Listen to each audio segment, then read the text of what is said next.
everyone, and welcome to day 3 of the 5-star Grand Prix 2024 review right here on my YouTube channel. Yes, youtube.com/@ScottEWrestling. Obviously, you're already here, but if you are here for the first time, please press that like button for this very video. Please subscribe so you don't miss any other tournament video as we go along here. We have day 3, which of course featured a doubleheader. First up was the Blue Stars block matches. You had 6 matches there, and then you had the Red Stars block matches in the second half of the day. So, without further ado, let's just get right into it. Sometimes it's that simple, sometimes you don't have to do all this extra stuff. So let's get right into it. Obviously, we had 2 main events today, and this show ultimately was a mixed bag. But we got some big time standings to go through. So this will be our first standings update as well, which we'll go through after I go through all the matches with reviews here. But let's get right into it. Let's get right into it. If you've been listening, if you've listened to the first 2 of these, thank you so much. Thank you for the support. We'll keep rolling them out as time goes on. It's been a lot of fun to witness and go through each match. And of course, at the end of the show, if you don't know, we will provide the match ratings and who is leading in the MVP race so far in the 5-star Grand Prix 2024. So the first match was Starlight Kid going against AEW's Anna Jay. Listen, the basic mindset here for Anna Jay matches for me are: can you show something? Can you deliver fine to decent matches as you learn along the way? And honestly, I think she's 2 for 2 in doing that. I think this match had a very basic, simple layout that worked to the goal of the match itself. Starlight Kid attacking the knee of Anna Jay so she could do the leg. What does she call it? What does she call it? The leg trap, whatever it's called. It's the move that she learned from Desperado. She is continuously working in her craft to, I think, make her attack of legs better. Like, when you do limb work and when you do certain offense, you need to make it believable, and I thought she did a really good job at attacking Anna Jay's leg here. Anna Jay utilized some of her power that she had in edgewise over Starlight Kid, but this was a fine opener to the day. It was ultimately one of the better matches of the first show. The first show was a rough one. I won't lie to you. It was a rough show to get through, but this was fine. Like I said, it did the job. And, with Starlight Kid, I think the important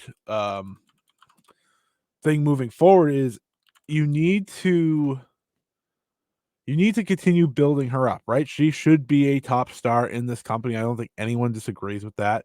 And I think ultimately, as time goes on, we're going to get to the point where she should be a champion. I think by the end of the year, we will be in that discussion once again. And obviously, we've been in this discussion for a while. So she wins with the Black Tiger leg killer. I like that she's winning with that move. She's been doing it for 2 years now, and I like the idea that we utilize that as a big winner in this tournament. Obviously, it was Syuri that beat her with a stretch muffler, a very similar move on night 1. So she was able to come back and beat Anna Jay with it. Next up, we had Suzuki versus Saki Kashima. This was pretty much exactly what you'd expect. Listen, Saki Kashima is here to do the comedic spot and wrestle short matches and present an opportunity of a night off type beat for whoever's in her block. And I watched Suzuki, and obviously the Hanan match was a real letdown, I think, in terms of where they could have went with it. This match, again, if you want to talk about just doing your job in a match, this is exactly what this match was. It was doing their job, and that was to get Suzu 2 points, entertain the crowd a little. By the way, this first crowd was terrible. Like, they had like 100 more people almost than the night crowd, and yet you would have thought like the other show was way more filled, even though you could see some empty seats from previous, which is just crazy to me. Also, would go to Red Stars over Blue Stars any day of the week, but I digress. Um, but Suzu was able to roll up Saki Kashima to get the win here. I don't really have many thoughts about this. It's nice to see Suzu get 2 more points. Kashima now goes to 0-2 after losing to Rana Yagami on night 1, and now Suzu. You know, Saki Kashima is going to get one of the big upset wins, probably on like a Saya Kamitani, if I had to guess, or a Hanan. So that's what we look forward to. But otherwise, this was fine.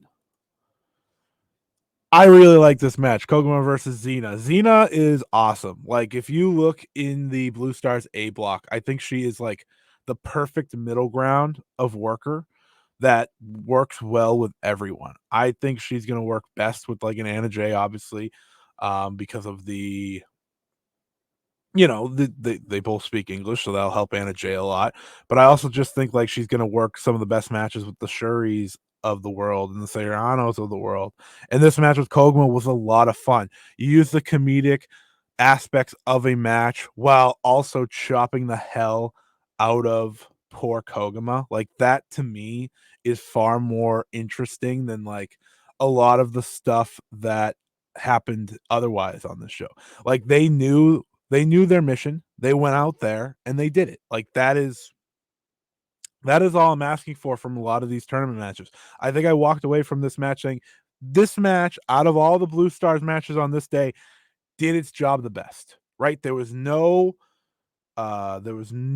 negatives about this match. It did exactly what it needed to do, exactly what you expect it to do. And sometimes that's all I'm looking for. Xena, like I said, is awesome. Like if I was to rank most improved wrestlers this year, I don't know how many others would be higher than Xena. I think she's been so good, and I'm proud of what she's become. And she's one of the best foreigners in Japan right now. And Koguma, listen, Koguma turned it on in the final few minutes here, hitting crazy suplex. That's what we need from Koguma. When Koguma's wrestling the likes of a Syuri or a Saori, we want her to turn it up because we know she can. So this match was really strong, really solid. No complaints here. Xena gets her first win of the tournament. Now let's talk about Saya Kamitani versus Thekla. This match is the ultimate. Why are we doing this? And listen, I understand the blocks were made and so on and so forth, but this match and the layout made no sense at all. None. Zip. Like seriously, none. It when you are having a match, right, between two of the same faction that obviously hate has taken over the company. You kind of want to do what Konami and Ruaka did, which was a little bit comedic, a little bit funny, but also, they both tried to cheat and they did what they had to do. This match, Thekla attacked Saya Kamitani from the opening bell and put the brand new heel Saya Kamitani, who is supposed to be figuring out this heel thing as we go along. She had to play babyface. And the crowd was like, oh, like they didn't react. This, you could hear a pin drop during the majority of this match. Like some of the work was good. Okay. Like there were points and it was really slow. Like that's Tekla's heel style. It's a slowed down version of her previous style. Hard hitting, but really slowed down. And I just don't think that's beneficial. So this was really slow match, just kind of like a bad experience because had this been babyface Saya Kamitani versus Thekla, I think it would have worked well. Like I think it would have been solid, but that's not what we're going for. We have a Saya Kamitani who's working babyface in this match while also trying to be heel. It just doesn't work. I just I don't like where we're going. And I think this is hurt. Like this match hurt Saya Kamitani. She's trying to figure out this heel stuff, and she just is already playing babyface in match number 2. It just didn't make sense. It didn't work for me at all. I wish it did because, like I said, some of the actual wrestling was pretty solid. You know, you got the big Saya Kamitani comebacks, the thing she does the best, but it doesn't matter. The match ended when they were on the outside, and Thekla and Saya had brought a lot of chairs into the match onto the mat. Not Starlight Kid. Saya Kamitani reversed Thekla and was able to hit the Star Crusher onto the chairs, which was pretty gnarly, before rolling her back into the ring and hitting another Star Crusher for the win. This match, man, it's not the best start for Saya, and I feel bad for her because it's not her fault. The first match with Risa Sera, I think, is still the worst match in the tournament, because they just were so off with one another, and it was weird and awkward. This wasn't like better in terms of awkwardness at all. This was arguably more awkward. It had better wrestling work, so it's a better match. But man, like, she just deserves so much better, and I hope she can connect things, and I hope she can figure things out. Like, I'm giving her all the time because, again, this is a big change for her.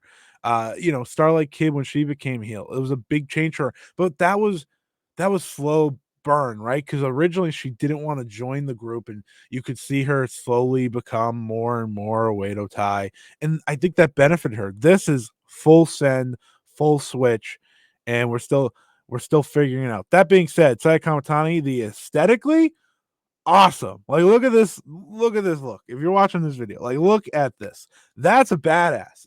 We just need to get there in the ring now. I don't know how long it's going to take, but we need to get there because that's awesome. That's awesome. But we'll have to wait and see. This match was not good. Then we had Saori versus Syuri, the biggest match in the Blue Stars A block by far. And I think they didn't get enough time. I think this match lacked the full excitement and the full energy that honestly these two very much deserve. Like I said, the biggest match of the block, and it just kind of was there. It was 12 minutes and 17 seconds. The crowd, again, piss poor. Truly. I don't mean to be mean, but like, this crowd did not give these two anything. And these two really, really deserved it. It's a shame. I thought the work, again, you want to talk about the work is strong, the work is clean. I don't think they ever got to the level, though, of blowaway. It was a good match, not a great match. Um, Syuri gets upset by Anou hitting the pottering. A lot of roll-ups in this tournament. If I was to name this tournament so far, it would be draws, roll-ups, and hate. That would be the names. Draws, roll up, and hate. That's what this tournament has been all about so far. Saori throwing suplexes, Syuri hitting her kicks, her hitting her strikes. It's exactly what you want to see from these two. I just feel like as we were getting to that next level, the match ended.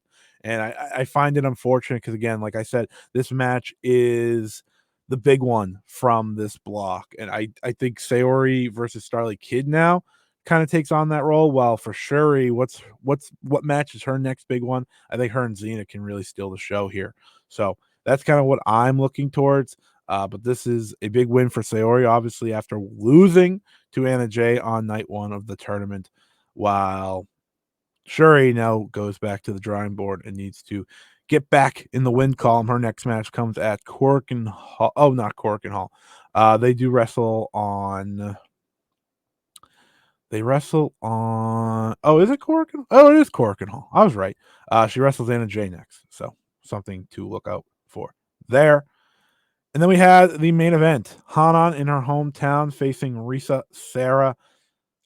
This match was good, but there was a miscommunication or like an injury or anger at one another in the middle of it that just completely ruined the momentum.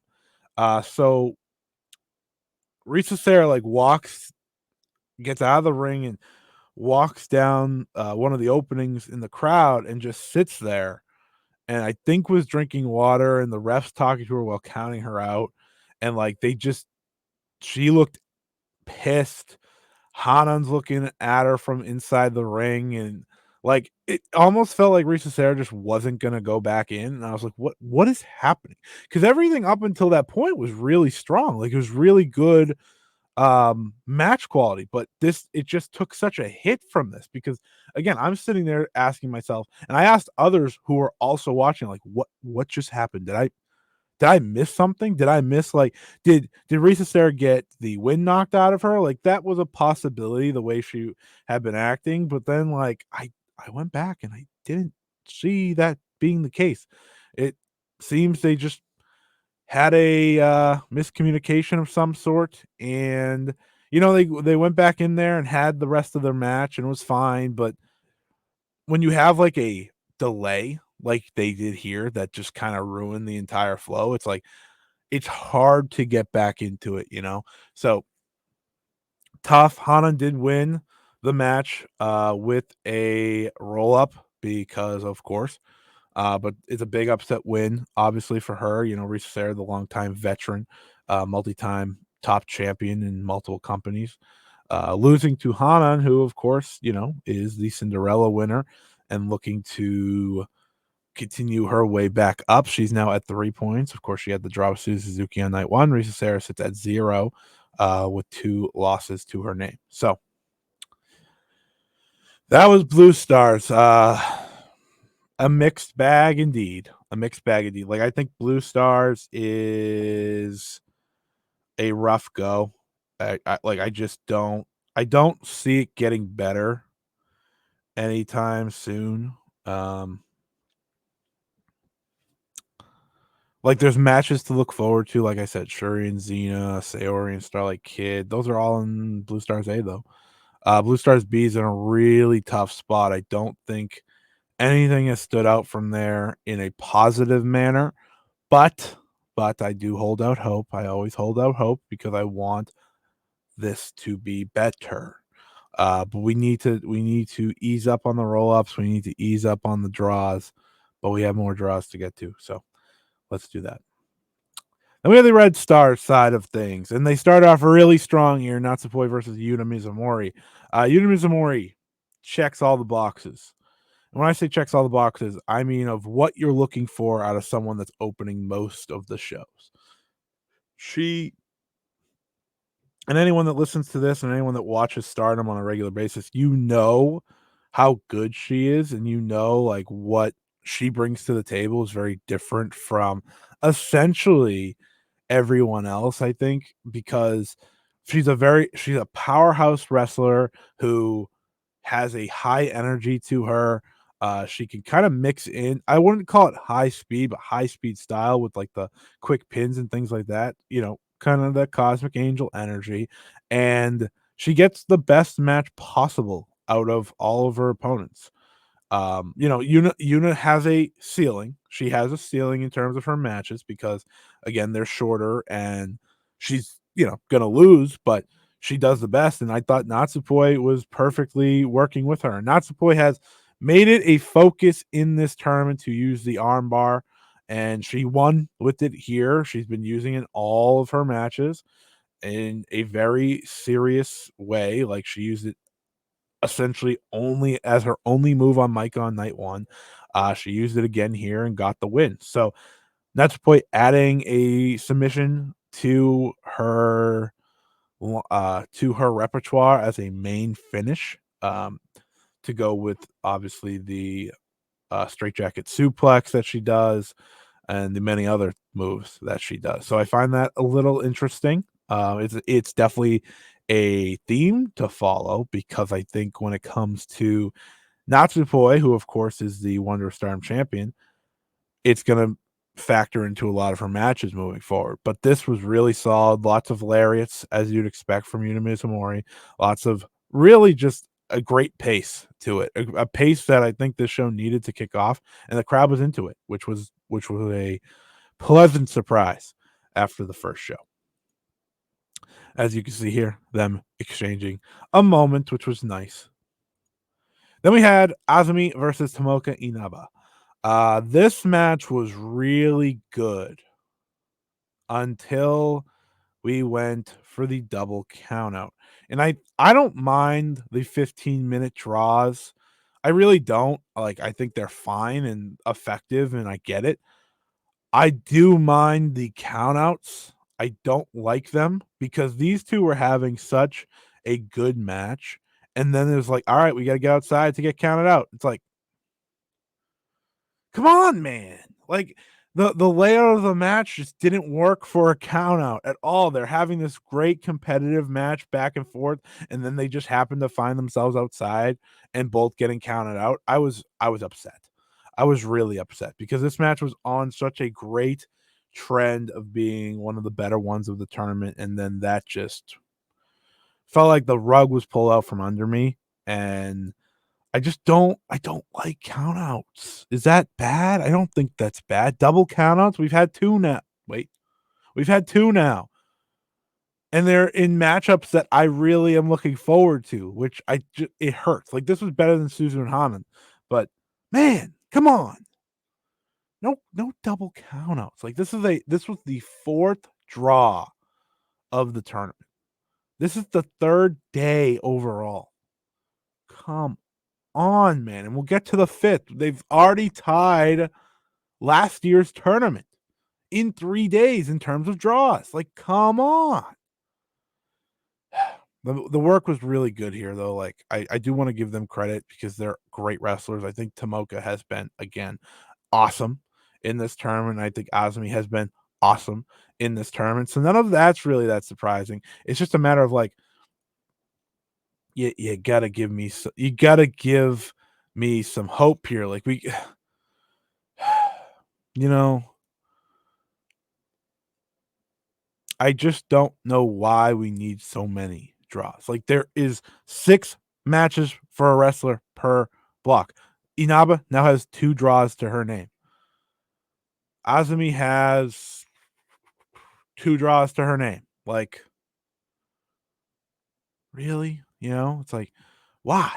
Why? Why? They both have 4 points now. Both have a win and 2 draws. So, Azumi beating Momo on night 1, going to a draw with Seira on night 2, and going to a double count out here with Inaba on night 3. Inaba getting the draw with Seira on night 1, beating Momo Watanabe on night 2, and going to a draw with Azumi on night 3. Very similar paths to this moment. Then we had Hazuki versus Konami, which I thought was a really good competitive match. You had your hate moments, obviously. By the way, this was the official start of 4 hate matches in a row. Once again, don't worry, I didn't watch the tag, so didn't have 4. I had 3, but I thought Konami looked great in this match, and Hazuki Suzuki. So Hazuki always looks great. She's just one of the best in the world. But I thought Konami had like one of her best single showcases here. This match again dampened a little bit by the hate antics, right? I think you had 2 big moments. One was Ruaka distracting the ref for Konami to try to hit Hazuki with Ruaka's the black box thing. And Hazuki was able to get out of that. And then the second one, the ref got taken out, falling to the outside. Pure House of Torture moment there. And Konami spray painted Hazuki's face. Hazuki was able to get the Hazuki straw for the first time in the match, but there was no ref. It would have been at the recount. The ref finally gets back in the ring. Konami is able to take advantage of Hazuki trying to get the ref to pay attention, and she hits her new ripcord knee to the face to get the win. Like I said, a really good match, like a lot of good in-ring action, a lot of strikes. Like, Konami is hitting some of the best kicks I've seen her hit They were loud, they were impactful. Hazuki was selling them like hell.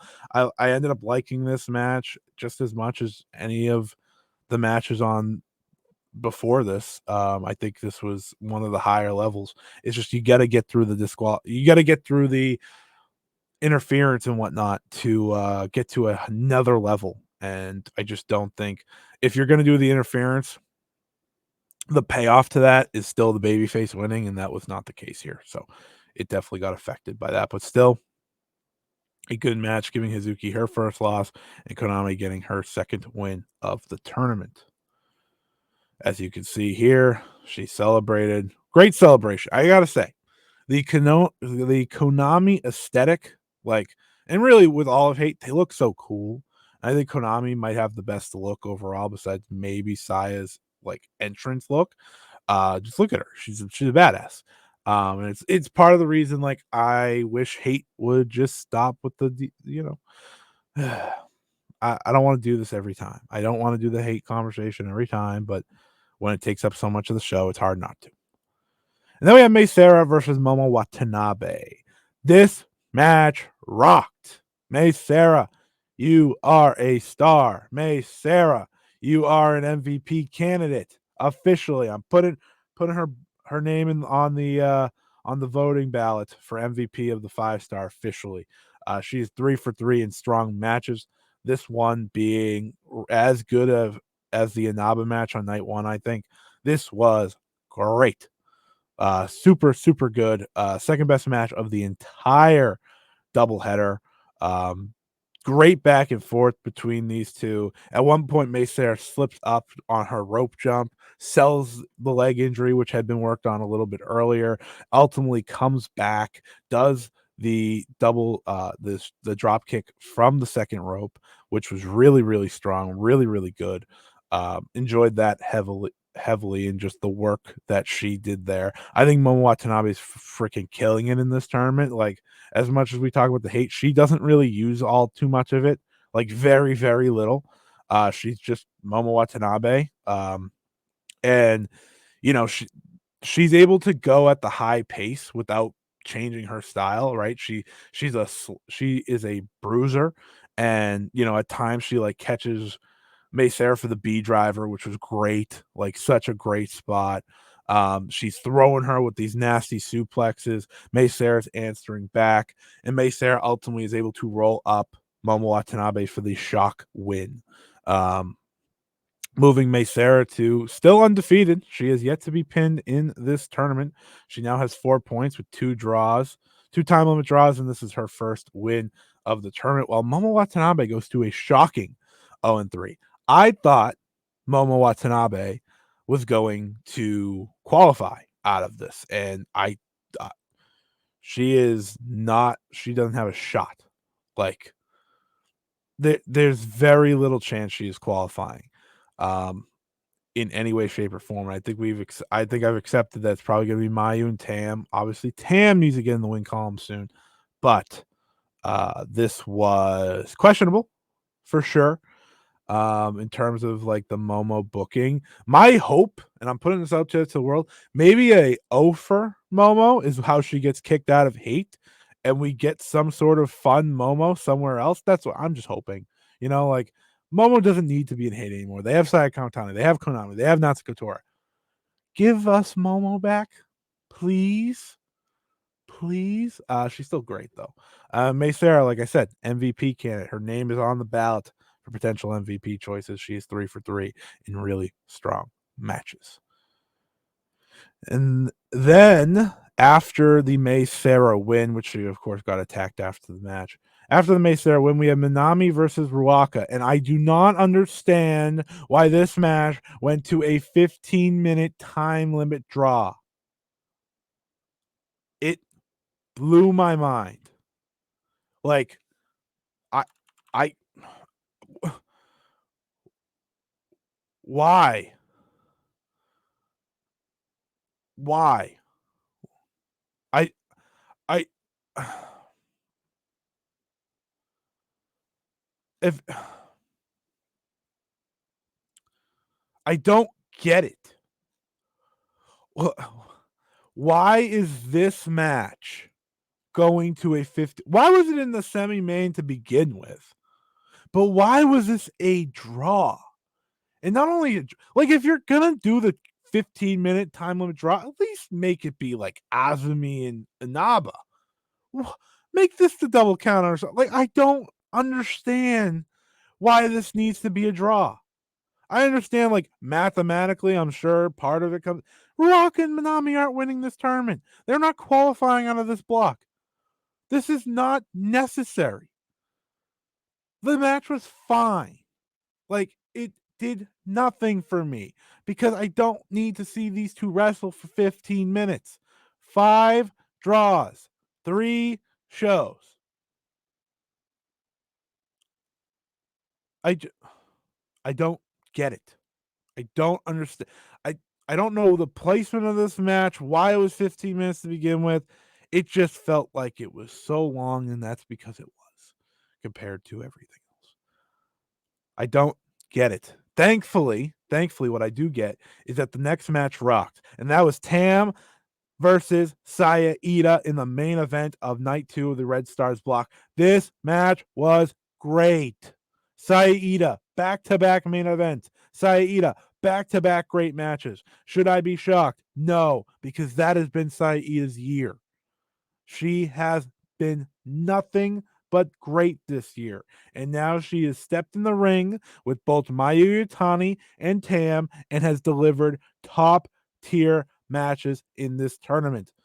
If I told you that Iida had 2 of the top 5 matches in this tournament after 3 days, would you believe me? I don't know, maybe you would. But she does. It's her mix of power, explosion, chops, mixed with Tam's just awesome baby face fire that she's had since the attack of the knee, right?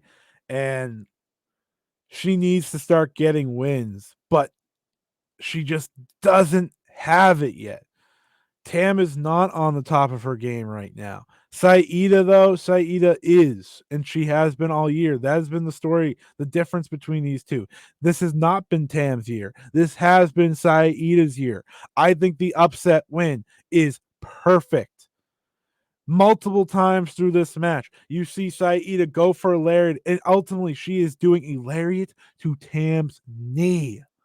That was awesome. So creative, so perfect. These two dropped each other on their heads.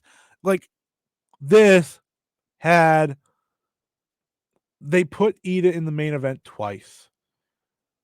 And it feels like it was the ultimate heat check. Like, what can you deliver both times? And hell yeah, she can.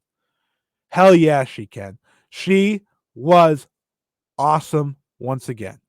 Tam has been killing it in this tournament. She is 2 for 2 in great matches. Obviously, one with Mayu. Obviously, with the one with Iida now. Iida's doing the same against those two. Like, this is great. Red Stars B continues to kill it. I'm so happy this was the last match of the doubleheader because it was easily, to me, the best match of the doubleheader. Tam, you are killing it. Iida, you are a star. This match, like I said, was great. She got the shock roll-up pin on another roll-up, I understand.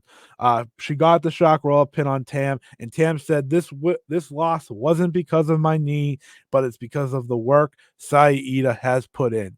You damn right. You damn right it is. A great match. If you're going to go out of your way to see anything from these two shows, make it this one. If you need another recommendation, make it Risa Sera versus Momo Watanabe. This match was great. Can't stress it enough. That's it for day 3 here of the 5-Star Grand Prix review 2024. Like I said at the beginning, please leave a like, leave a comment. Let me know what your favorite match of this show was. Let me know what your thoughts on the tournament are through the first 3 days. Who is standing out to you? Who's your MVP picks? Please, please, please, please. It all helps the machine as we roll along. But thank you so much for listening. I'll be back on Thursday as Stardom does a Cork and Hall show. Another full lineup. of Blue Stars and Red Stars. I think it's the last one until the final day. So we'll be going to full on block action after that. But I will be back for that right here on this channel. So again, thank you so much for listening. But let's get our MVP ratings real quick here. We scroll over, we take a look, and we got Mayu Utani, Tam Nakano, both tied up here. They are having the same quality of match in my book. I think Azumi has had a solid run. Seira has had Tomoka Inaba has a solid run. Iida with back-to-back great matches. Seira, I need to update this. I just realized with the updated ratings here, but both of them have been killing it as well. All three of these wrestlers have had the off day. As you can see here, in terms of percentages, both Mayu and Tam at a 4.13, Momo Watanabe at a 3.58. Seira sitting at 3.67, which is really, really strong. Anyone over 3.5 is in that MVP conversation. Not a real surprise that the Red Stars B block continues to deliver. And we look at the Blue Stars for the first time since day one. Blue Stars has not been as strong in any way, shape, or form, as you can see. Syuri has been kind of the one leading the way, with Starlight Kid being in second in terms of Blue Stars action. Xena has had two very basic matches, but they've been good. We're waiting on Miyama, Saki, and Koguma. Of course, they have not had their second batch of matches. But yeah, the Blue Stars is very much getting walked on in terms of quality here. But that is it. Our tournament breakdown is here. Red Stars A sits like this: Hazuki with 4 points, Maika with 4 points, Konami with 4 points. Both Manami and Natsupoi sit at 2 points. Ruaka with 1, sorry, and Yuna Mizumori with 0. And then we have Mayu Utani, Azumi, Tomoka Inaba, and Seira all sitting at 4, Iida at 2, and then both Tam and Momo Watanabe sitting at 0. A real shock there. Blue Stars A, we have Syuri at 2, Anna J at 2, Miyu Amasaki at 2, Starlight Kid at 2, Xena at 2, and Saori Anou at 2, while Koguma sits at 0. And Blue Stars B side, Kamitani sits at the top of the block with 4 points, Suzuki with 3 points, Hanan with 3 points, Rana Yagami with 2 points, Saki, Kashima, Thekla, and Risa Sera all with 0. So, thank you everyone for listening. Like I said, I'll be back on Thursday for the Cork and Hall review. And until then, see ya.